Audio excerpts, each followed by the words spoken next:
지금 엄청난 쓰나미가 다가온다며 일본과 러시아에 관련 경보가 내려졌고 지금 이게 우리나라까지 도달한다고 해서 국내 실시간 검색어에도 온통 지진 관련 이야기뿐입니다. 그런데 자세히 보면 이 위에 이네파라는 내용이 있는데 이게 뭐 쓰나미의 한 종류인가 싶어서 알아보니까 유명 게임에 등장하는 캐릭터라고 하니 이건 그만 알아보겠습니다. 그렇다면 본격적으로 쓰나미에 대한 소식을 전해드릴 텐데 우선 이것은 호들갑이 아니라 미국 태평양 쓰나미 경보센터에서 직접 발표했고 8.7의 초강진이 발생했으니 인근에 있는 일본과 러시아는 강력한 쓰나미에 대해 조심하라며 경고한 것입니다. 그래서 지금 일본에서는 긴급 속보를 알리며 오늘 오전부터 지속적으로 쓰나미 소식을 전하고 있는데 그렇다면 이러한 쓰나미의 발생지라고 볼 수 있는 8.7 강진이 정확히 어느 지점에서 발생했는지 알아보겠습니다.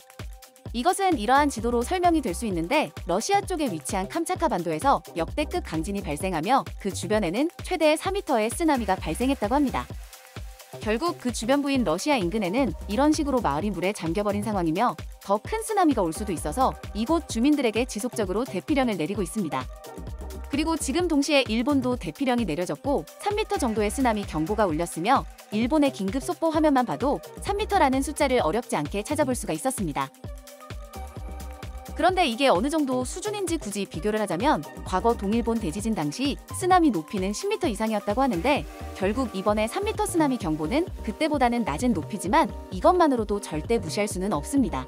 왜냐하면 이러한 그림으로 잘 설명되어 있는데 예를 들어 1m의 높이라고 해도 파도의 경우는 이런 식의 형태로 밀고 들어오지만 쓰나미의 경우는 온갖 부유물들을 모두 갖고 들어오기 때문에 낮은 높이라고 해도 절대 무시할 수 없다는 것입니다.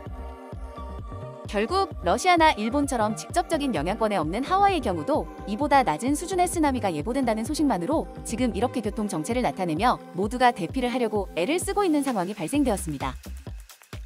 그렇다면 여기서 중요한 부분이 일본과 인접해 있는 한국의 경우는 이러한 쓰나미 영향권에 없는지에 대한 부분일 텐데 미국 태평양 쓰나미 경보센터에서 말하길 한반도 해안에도 0.3m 미만의 쓰나미가 올 수 있다고 합니다.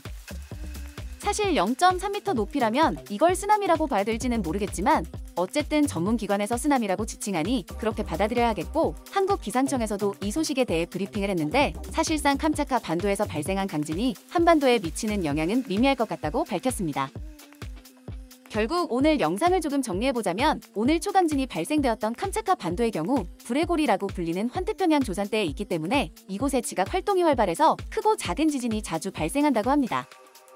결국 그 영향권에 있는 일본 등의 국가에서는 당연히 긴장 상태에 놓일 수밖에 없는데 그나마 한국은 지형적으로 이러한 리스크에는 다소 벗어나 있긴 하지만 한국도 지진에서 완벽하게 안전한 나라는 아니기 때문에 우리도 늘 경각심을 갖고 미리 대비 태세를 갖춰야 할 것으로 보입니다.